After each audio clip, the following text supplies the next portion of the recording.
Praise the Lord. സഹോദരങ്ങളെ, ഇന്ന് ശനിയാഴ്ച പരിശുദ്ധ മാതാവിൻ്റെ വിമല ഹൃദയ തിരുനാളാണ്. നോക്കിയേ, ഇന്നൊരു സമ്പൂർണ്ണ ജപമാല.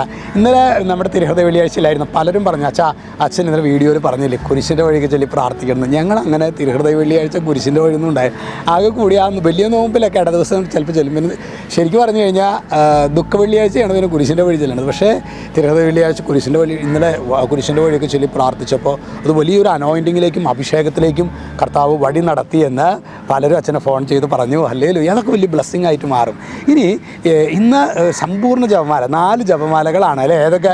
സന്തോഷം, പ്രകാശം, ദുഃഖം, മഹത്വം. 4 ജപമാല ചൊല്ലി അത് നമ്മുടെ യാത്രയിലും മറ്റുമൊക്കെ നമ്മളത് ക്രമീകരിക്കണം. അങ്ങനെ ജപമാല ചൊല്ലിക്കും പ്രാർത്ഥിക്കുമ്പോൾ ഇന്നിപ്പോൾ ഞങ്ങൾ തിരിച്ചു വന്നുകൊണ്ടിരിക്കുകയാണ്.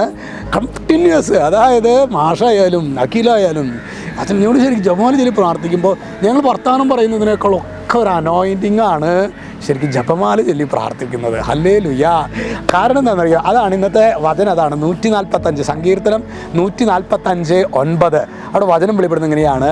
കർത്താവ് എല്ലാവർക്കും നല്ലവനാണ്. എന്നിട്ട് പറയാണ്, തൻ്റെ സർവ്വ സൃഷ്ടികളുടെ മേൽ അവിടുന്ന് കരുണ ചൊരിയുന്നു. പ്രിയ സഹോദരങ്ങളെ, ഒരു ദൈവ പൈതൽ പ്രാർത്ഥിക്കുമ്പോൾ, ഒരു ദൈവ പൈതൽ നമ്മളിനി പ്രാർത്ഥിച്ച് ജപമാല ചൊല്ലി കുരിശിൻ്റെ വഴി ചൊല്ലി കരുണക്കൊന്ത ചൊല്ലി നമ്മൾ യാത്ര ചെയ്യുമ്പോൾ നമ്മളുടെ അതായത് എത്രയോ പേര് യാത്ര ചെയ്യുന്നുണ്ട് അല്ലേ? എത്രയോ വാഹനങ്ങൾ നമ്മൾ ഓവർടേക്ക് ചെയ്യുന്നുണ്ട്, എത്രയോ വാഹനങ്ങൾ നമ്മളെ കടന്നു പോകുന്നുണ്ട്. അവരുടെയൊക്കെ ജീവിതത്തിലേക്ക് ഒരു കൃപ കർത്താവ് ഒഴുക്കാനായിട്ട് ഇടയാകും. അതുകൊണ്ട് തന്നെ ഇന്ന് ശരിക്കും പ്രിയ സഹോദരങ്ങൾ, ഇന്ന് തീരുമാനം എടുക്കണം. നമ്മൾ വീട്ടിൽ നിന്നൊക്കെ നമ്മൾ എല്ലാവർക്കും വാഹനങ്ങളും കാര്യങ്ങളൊക്കെ ഉള്ളതാണ്. നമ്മൾ യാത്ര ചെയ്യുമ്പോൾ 2 വീലറിലായിരിക്കാം, അല്ലെങ്കിൽ കാറിലായിരിക്കാം, ബസ്സിലായിരിക്കാം. നമ്മൾ യാത്ര ചെയ്യുമ്പോൾ ജപമാല ചൊല്ലി പ്രാർത്ഥിച്ചു പോവുക, കരുണക്കൊന്ത ചൊല്ലി പ്രാർത്ഥിച്ചു പോവുക. നമ്മുടെ യാത്രയുടെ തന്നെ ഒരു നിലവാരം അങ്ങോട്ട് മാറും. പലരും എന്നോട് പറഞ്ഞിട്ടുണ്ട്, അച്ഛൻ ഞങ്ങൾക്ക് യാത്ര ചെയ്യുമ്പോൾ ഛർദ്ദിക്കുന്ന പ്രശ്നമുണ്ട്, അല്ലെങ്കിൽ ശരിക്ക് ആകെ ടയേർഡായിട്ട് പോകുന്ന അവസ്ഥയുണ്ട്.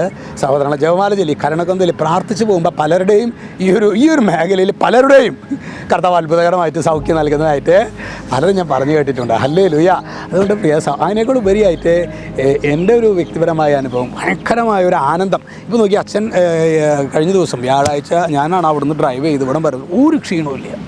കാരണം പ്രാർത്ഥിച്ച് നമ്മുടെ യാത്ര. അതേസമയം പ്രാർത്ഥിക്കാണ്ട് എങ്ങോട്ടെങ്കിലും പോയി കഴിഞ്ഞാൽ എനിക്കൊരു 10 കിലോമീറ്റർ പോയി കഴിഞ്ഞാൽ മടുത്തു പോകും ഞാൻ. അതുകൊണ്ടാണ് ഞാൻ സാധാരണ ഒരു പിക്നിക് പരിപാടികളൊന്നും ഞാൻ പോകാറില്ല. കാരണം എനിക്കറിയാം, അത് പോയി കഴിഞ്ഞാൽ എത്ര അധികം യാത്ര ചെയ്യണതല്ല ഞാൻ. പക്ഷേ പ്രാർത്ഥന ഇല്ലാണ്ട് കുറച്ച് ദൂരം യാത്ര ചെയ്ത് കഴിഞ്ഞാൽ തവിട്ട് പൊടിയാവും. അപ്പോൾ അതുകൊണ്ട് തന്നെ പ്രിയ സഹോദരൻ, പ്രാർത്ഥനയിൽ നമ്മുടെ യാത്രകളെ ക്രമീകരിക്കാൻ പരിശ്രമിക്കാം. ഈ ഒരു സങ്കീർത്തനം 145:9 അഭിഷേകം നമ്മിൽ നിറയട്ടെ.